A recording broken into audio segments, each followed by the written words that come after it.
अस्सलाम guys, this is Babbu Rana ਔਰ ਤੁਸੀਂ ਵੇਖ ਰਹੇ ਹੋ ਮੇਰਾ ਫੇਸਬੁੱਕ ਐਂਡ YouTube ਚੈਨਲ। ਤੇ ਅੱਜ ਕੱਲ ਤੁਹਾਨੂੰ ਪਤਾ ਮੈਂ ਯੂਕੇ ਚ ਹਾਂ ਤੇ ਇੱਥੋਂ ਮੈਂ ਆਪਣਾ ਪੋਡਕਾਸਟ ਦਾ ਸਿਲਸਿਲਾ ਸ਼ੁਰੂ ਕੀਤਾ ਹੈ ਜਿਹੜਾ ਮੈਂ ਪਾਕਿਸਤਾਨ ਅਧੂਰਾ ਛੱਡ ਗਿਆ ਸੀ। ਲਾਸਟ ਤੁਸੀਂ ਮੇਰੀ ਪੋਡਕਾਸਟ ਦੇਖੀ ਸੀ ਰਾਣਾ ਇਜਾਜ਼ ਸਾਹਿਬ ਦੇ ਨਾਲ, ਜਿਹਨੂੰ ਤੁਸੀਂ ਬਹੁਤ ਪਸੰਦ ਕੀਤਾ ਔਰ ਤੁਹਾਡੇ ਕਮੈਂਟਸ ਵੀ ਆ ਰਹੇ ਸਨ ਕਿ ਮਜ਼ੀਦ ਪੋਡਕਾਸਟ ਆਪਣੀ ਸ਼ੁਰੂ ਕੀਤੀ ਜਾਵੇ। ਤੇ ਚੁੱਕੇ ਮੈਂ ਹੁਣ ਇੱਥੇ ਯੂਕੇ ਤੇ ਮੈਂ ਇੱਥੇ ਹੀ ਆਪਣਾ ਸੈਟਲ ਆ ਗਿਆ। ਤੁਸੀਂ ਦੇਖ ਰਹੇ ਹੋ ਬਹੁਤ ਖੂਬਸੂਰਤ ਸੈਟਲ ਆਇਆ। ਸ਼ੋਅ ਦਾ ਨਾਮ ਹੈ ਪੋਡਕਾਸਟ ਵਿਦ ਬੱਬੂ ਰਾਣਾ ਤੇ ਇਹਦੇ ਨਾਲ ਜਿਹੜੀ ਜੁਆਇੰਟ ਐਡਵੈਂਚਰ ਜਿਹੜਾ ਮੈਂ ਕਰਨ ਜਾ ਰਿਹਾ ਤੁਹਾਡੇ ਵਾਸਤੇ ਗੁੱਡ ਨਿਊਜ਼ ਕਿ ਡਲਕਸ ਜਿਹੜੀ ਇੱਥੇ ਪ੍ਰੋਡਕਸ਼ਨ ਹੈ, ਡਲਕਸ ਵੈਡਿੰਗਸ ਦੇ ਨਾਮ ਤੋਂ ਬਹੁਤ ਵੱਡੀ ਇੱਕ ਕੰਪਨੀ, ਉਹਨਾਂ ਦੇ ਨਾਲ ਮੇਰਾ ਜੁਆਇੰਟ ਐਡਵੈਂਚਰ ਹੋ ਗਿਆ ਹੈ। ਔਰ ਮੇਰੇ ਜਿੰਨਾ ਵੀ ਮੇਰਾ ਕੰਟੈਂਟ ਹੋਏਗਾ, ਮੇਰਾ ਵੀਡੀਓ ਸ਼ੂਟ, ਮੇਰੇ सॉन्ग्स, मेरा लाइव कवालीज इवेंट, यानी कि जितना भी मेरा कंटेंट होगा वो इसी चैनल पे इसी ही डलक्स के जॉइंट एडवेंचर के साथ आप तक पहुंचेगा।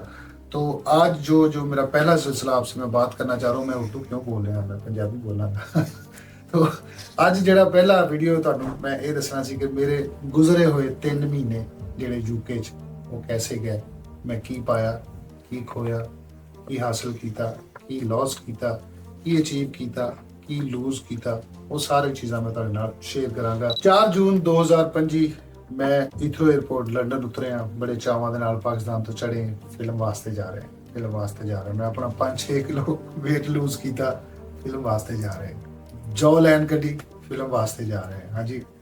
ਬੜੇ ਸਕੂਨ ਦੇ ਨਾਲ ਅਸੀਂ ਈਥਰੋ 에ਅਰਪੋਰਟ ਤੇ ਉਤਰੇ ਹਾਂ। ਮੈਂ ਅਜ਼ਰ ਰੰਗੀਲਾ, ਮਾਹਮ ਕਮਾਲ, ਤਿੰਨਾਂ ਦਾ ਸਾਡਿਆਂ ਦਾ ਇੱਕ ਬੈਚ ਬਣ ਕੇ ਆ ਰਿਹਾ ਸੀ। ਈਥਰੋ 에ਅਰਪੋਰਟ ਤੇ ਉਤਰੇ ਤੇ ਹੁਣ ਸਾਨੂੰ ਪਹਿਲੇ ਤੁਹਾਨੂੰ ਪਤਾ ਜਦੋਂ ਬੰਦਾ ਸਫ਼ਰ ਤੇ ਜਾ ਰਿਹਾ ਹੁੰਦਾ, ਖਾਸ ਤੌਰ ਤੇ ਬਰਾਊਡ ਇੱਥੇ ਕੈਨੇਡਾ ਜਾਂ ਤੁਸੀਂ ਯੂਕੇ ਆਣਾ, ਤੇ ਤੁਹਾਨੂੰ 8 ਘੰਟੇ ਪਹਿਲੇ ਇੱਕ ਤੁਹਾਡੇ ਅੰਦਰ ਇੱਕ ਹਲਚਲ ਹੁੰਦੀ ਕਿ ਮੈਂ ਇਹ ਵੀ ਪੈਕ ਕਰ ਲਵਾਂ, ਮੈਂ ਉਹ ਵੀ ਪੈਕ। 8 ਘੰਟੇ ਪਹਿਲੇ ਜਾਗ ਰਹੇ ਸੀ। ਫਿਰ ਤਕਰੀਬਨ ਦੁਬਈ ਪਹੁੰਚੇ ਅਸੀਂ 2.5 ਘੰਟੇ ਬਾਅਦ। ਉੱਥੇ 2.5-3 ਘੰਟੇ ਦਾ ਸਟੇ ਹੋਇਆ, 6 घंटे हो गए। फिर अगों 8 घंटे की फ्लाइट, 22 घंटे की फ्लाइट करने के बाद जो असी ईथरो एयरपोर्ट से उतरे हैं, अगों साढ़े बहुत ही प्यारे दोस्त मिराज भाई वो सानू लैन आए, उन्होंने सानू गड्डी बिठाया। और मेरे जेहन च है कि जी असी होर 45 मिनट बाद 40 मिनट बाद असी अपने वैन्यू ते जाके सुख नादरा बैड ते आराम करांगे, थोड़ा जिहा पावर नैप लवांगे। मैं मिराज भाई ने सवाल किया, मैं कहा मिराज भाई असी कितनी देर तक पहुंच जाएंगे होटल या साडी जिथे अकोमोडेशन हैगी? कहंदे ਬੱਬੂ ਭਾਈ 5 घंटे। मैं कहा है 5 घंटे क्यों? कहते ब्रैडफोर्ड जाना है ना। तो मैं कहा असी कितने, हम लंडन है। मैं कहा लंडन तो हूँ ब्रैडफोर्ड 5 घंटे, हाँ आपकी रहायश तो उधर ही है। लो जी, साडा ਜਿਹੜਾ एकदम यूके उतरन ਦਾ ਚਾਹ ਸੀ ਉਹ ਝੱਗ ਤਰ੍ਹਾਂ ਬਹਿ ਗਿਆ। ਅਸੀਂ 5 ਘੰਟੇ ਦਾ ਸਫ਼ਰ ਕਰਕੇ ਨੈਲਸਨ ਸਾਨੂੰ ਉਹਨਾਂ ਨੇ ਆ ਕੇ ਠਹਿਰਾਇਆ। ਨੈਲਸਨ ਬਹੁਤ ਹੀ ਖੂਬਸੂਰਤ ਛੋਟਾ ਜਿਹਾ ਸ਼ਹਿਰ ਹੈ ਯੂਕੇ ਦਾ, ਬੜਾ ਗੁੱਡ ਵੈਦਰ, ਕੰਟਰੀ ਸਾਈਡ ਉਹਨੂੰ ਕਹਿੰਦੇ ਨੇ, ਪਹਾੜਾਂ ਦੇ ਉੱਤੇ ਸਾਰੇ ਘਰ ਨੇ, पानी उत्थे दा बहुत अच्छा। खास तौर पे असीं जदों आए उत्थे वैदर एडा कमाल सी कि रोज़ बारिश हो रही सी। एकदम असीं गर्मी चों आए तो सानू ठंड दा वाला माहौल मिलिया, बड़ा अच्छा लगा। वॉक पे जाना शुरू करता, ये कीता वो कीता। 10 दिन बाद वेलियां बह के ना अचानक मेरे, क्योंकि मैं टिक के बहन वाला बंदा नहीं, मैं कुछ ना कुछ करन वाला बंदा वां, मैं उस तरह मैं प्लान किया रंगीला साहब नूं ते माहम नूं, मैं कहा असीं एक शो प्लान करने अपना ज़ाती ਇੱਥੇ ਲਾਈਵ ਇਵੈਂਟ। ਕਹਿੰਦੇ ਹੈ ਇਹ ਕਿਵੇਂ ਹੋਏਗਾ? ਮੈਂ ਕਿਹਾ ਇਹ ਪਤਾ ਨਹੀਂ ਕਿਵੇਂ ਹੋਏਗਾ, ਲੇਕਿਨ ਪਲਾਨ ਕਰਨੇ। ਅਸੀਂ ਪਲਾਨ ਕੀਤਾ। ਖੈਰ 2 ਦਿਨ ਦੇ ਇਨੀਸ਼ੀਏਟ ਦੇ ਅਸੀਂ 2 ਦਿਨ ਦੀ ਤਿਆਰੀ, ਪੋਸਟਰ ਛਪਾ ਕੇ ਮਾਰਕੀਟ, ਫਿਰ ਛੋਟਾ ਜਿਹਾ ਸ਼ਹਿਰ ਨੈਲਸਨ, ਛੋਟਾ ਜਿਹਾ ਉਹਦਾ ਟਾਊਨ, ਉਹ ਸਾਰੇ ਪਾਸੇ ਮੈਂ ਜਾ ਕੇ ਪ੍ਰਮੋਸ਼ਨ ਕੀਤੀ। ਖੈਰ ਸਾਡਾ ਬਹੁਤ ਅੱਛਾ ਸਾਡਾ ਲਾਈਵ ਇਵੈਂਟ ਹੋਇਆ, ਜਿਹਦੇ ਵਿੱਚ ਲੋਕਾਂ ਨੇ ਸਾਨੂੰ ਦੱਸਿਆ ਇੱਥੇ ਦੇ ਲੋਕਲ ਕਮਿਊਨਿਟੀ ਨਾਲ ਕਿ ਅਮਾਨਤ ਚੰਦ ਸਾਹਿਬ, ਸਲੀਮ ਅਲਬੇਲਾ, ਗੋਗਾ ਬਸਰੂਰੀ, ਦੀਦਾਰ ਨਾਲ ਫੋਟੋਹਾਰ ਦੇ 1-2 ਸ਼ਹਜ਼ਾਦੇ ਉਹ ਨਾਲ ਇੱਥੇ ਆਏ ਨੇ। ਤੇ ਉਹਨਾਂ ਨੇ ਕਿਹਾ ਜਿਹੜੇ ਹਾਲ 'ਚ ਤੁਸੀਂ ਡਰਾਮਾ ਕੀਤਾ ਨਾ, ਇੱਥੇ ਟੋਟਲ ਉਹਨਾਂ ਦੇ 35 ਬੰਦੇ ਸ਼ੋਅ ਵੇਖਣ ਆਏ ਸੀ ਤੇ ਤੁਹਾਡੇ ਕੋਲ ਤਾਂ 100-125 ਬੰਦਾ ਆਇਆ, ਤੁਸੀਂ ਬਹੁਤ ਅੱਛਾ ਕੀਤਾ ਸ਼ੋਅ। ਅਸੀਂ 3 ਹੀ ਬੰਦੇ ਸੀ ਉਹਦੇ ਵਿੱਚ, ਲਾਈਵ ਸਿੰਗਿੰਗ ਕੀਤੀ, ਥੀਏਟਰਿਕਲ ਇੱਕ ਪਰਫਾਰਮੈਂਸ ਕੀਤੀ, ਦੈਟਸ ਇਟ। ਹੋਰ ਉਹਦੇ ਕੁਆਲੀ ਸ਼ਵਾਲੀ ਕੋਈ ਨਹੀਂ ਸੀ। ਖੈਰ ਉਸ ਸ਼ੋਅ ਨੇ ਸਾਨੂੰ ਇੱਕ ਕੌਨਫੀਡੈਂਸ ਦਿੱਤਾ, ਕੁਝ ਸਾਨੂੰ ਲੰਗਰ ਵੀ ਦਿੱਤਾ, ਖਾਲੀ ਕੌਨਫੀਡੈਂਸ ਨਹੀਂ। ਅਸੀਂ ਨਾ ਇੱਕਦਮ ਸ਼ੇਰ ਜਿਹਾ ਹੋ ਗਏ। ਉਸ ਤੋਂ ਬਾਅਦ ਸਾਨੂੰ ਕੰਪਨੀ ਵੱਲੋਂ ਵਾਰਨਿੰਗ ਆਈ ਕਿ ਬੇਟਾ ਇਹ ਕੀ ਹੋ ਰਿਹਾ ਹੈ, ਕਹਾਂ ਦਿਹਾੜੀਆਂ ਲਗਾ ਰਹੇ ਹੋ? ਅਸੀਂ ਕਿਹਾ ਨਹੀਂ ਸਰ, ਦਿਹਾੜੀਆਂ ਨਹੀਂ, ਵਿਹਲੇ ਬੈਠੇ ਸੀ। ਅਸੀਂ ਵਾਟਰ ਟੈਸਟਿੰਗ ਕੀਤੀ, ਮੈਂ ਕਿਹਾ ਚੈੱਕ ਤੇ ਕਰੀਏ ਹੁੰਦਾ ਕੀ। ਸਾਡਾ ਅੱਛਾ ਐਕਸਪੀਰੀਅੰਸ ਰਿਹਾ। ਉਸ ਤੋਂ ਬਾਅਦ ਸਾਡੀ ਉਹਨਾਂ ਨੇ ਨੈਲਸਨ ਤੋਂ ਸਾਨੂੰ ਚੁੱਕ ਕੇ ਬ੍ਰੈਡਫੋਰਡ ਲੈਣ ਦਾ। ਹੁਣ ਬ੍ਰੈਡਫੋਰਡ ਉਹ ਸ਼ਹਿਰ ਹੈਗਾ ਕਿ ਤੁਹਾਨੂੰ ਲੱਗੇਗਾ ਕਿ ਮੈਂ ਰਾਵਲਪਿੰਡੀ ਫਿਰ ਰਿਹਾ ਜਾਂ ਪਸ਼ਾਵਰ ਫਿਰ ਰਿਹਾ ਵਾਂ, ਜਾਂ ਤੁਸੀਂ ਜੇਲਮ ਕਿਤੇ ਫਿਰ ਰਹੇ ਹੋ, ਜਾਂ ਤੁਸੀਂ ਕਿਤੇ ਖਾਰੀਆਂ, ਸੁਹਾਵਾ, ਪਿੰਡੀ ਉੱਥੇ ਫਿਰ ਰਹੇ ਹੋ, ਕਿਉਂਕਿ ਇੰਨਾ ਪਾਕਿਸਤਾਨੀ ਕਿ ਗੋਰੇ ਇੱਥੇ ਵੀਜ਼ਾ ਲੈ ਕੇ ਆਉਂਦੇ ਬ੍ਰੈਡਫੋਰਡ, ਕਿ ਅਸੀਂ ਬ੍ਰੈਡਫੋਰਡ ਚੱਲੇ। ਤੁਸੀਂ ਕਿਤੇ ਵੀ ਜਾਣਾ ਪਾਕਿਸਤਾਨੀ ਅਲਹਮਦੁਲਿਲਾ ਪਾਕਿਸਤਾਨੀਆਂ ਨੇ ਕਹਿ ਲਓ ਕਿ ਬ੍ਰੈਡਫੋਰਡ ਦੇ ਵਿੱਚ ਆਪਣਾ ਇੱਕ ਨਿਜ਼ਾਮ ਬਣਾਇਆ। ਬ੍ਰੈਡਫੋਰਡ ਅਸੀਂ ਆ ਗਏ, ਨਵੇਂ ਦੋਸਤ ਮਿਲਣਾ ਸ਼ੁਰੂ ਹੋ ਗਏ, ਨਵੀਆਂ ਮੁਲਾਕਾਤਾਂ ਸ਼ੁਰੂ ਹੋ ਗਈਆਂ। ਲੋਕ ਬਹੁਤ ਪਿਆਰ ਕਰਦੇ ਨੇ ਜਿੱਥੇ ਲੋਕ ਮਿਲਦੇ ਨੇ।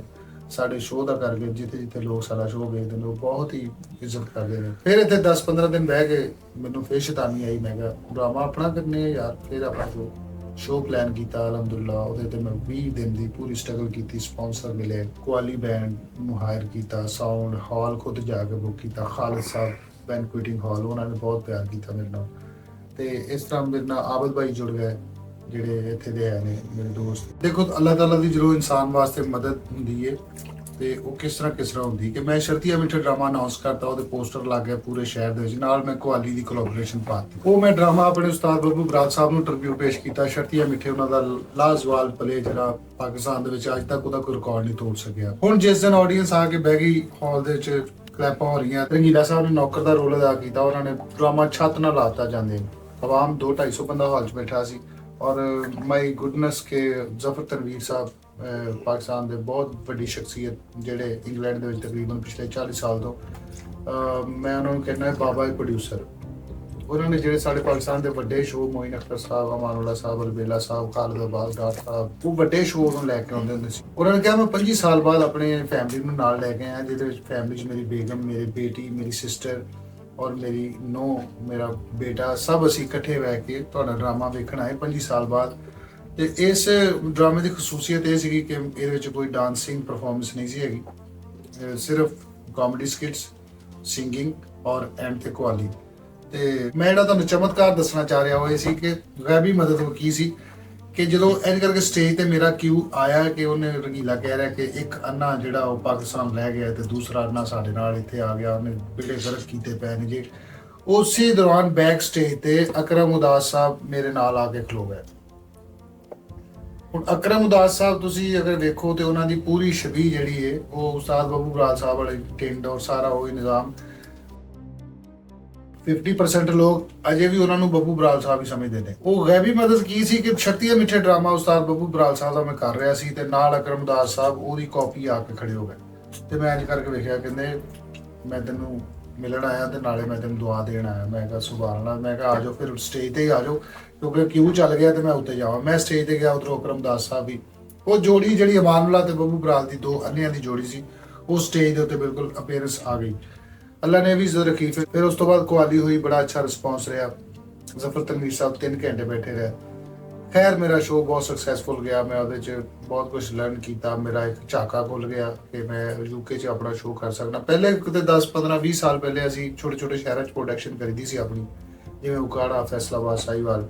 ਇੱਥੇ ਆ ਕੇ ਮੈਂ ਨਵਾਂ ਐਕਸਪੀਰੀਅੰਸ ਕੀਤਾ। ਸੋ ਲੋਕਾਂ ਨੇ, ਕਮਿਊਨਿਟੀ ਨੇ ਬਹੁਤ ਪਿਆਰ ਕੀਤਾ। ਪਾਕਿਸਤਾਨੀ ਜਿੰਨੇ ਇੱਥੇ ਨੇ ਉਹਨਾਂ ਨੇ ਬਹੁਤ ਪਿਆਰ ਕੀਤਾ, ਹੱਥਾਂ ਤੇ ਚੁੱਕੀ ਰੱਖਿਆ।